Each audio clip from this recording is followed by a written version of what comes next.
Assalamualaikum, good day po sa lahat. So marami pa rin mga tao dito sa KCC. So this is the first time guys na pumasok po tayo sa KCC Mall of Cotabato. Try po natin ikutin ang mall mula sa Forever Bonus Card, The Ribs Shack, Supermarket, and meron din sila guys Watsons, Wrangler, Alberto, and National Bookstore. Siyempre, ang tambayan ng mga bata matanda.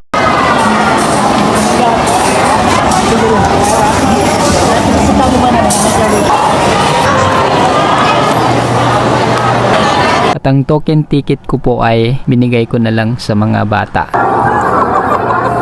Since napakahaba po ng pila guys. So ang next move po natin ay sa department store at the Loop X Mobile Care. And yung ibang mobile po shop ay soon to open po guys. Meron po KCC prayer room, lalaki babae po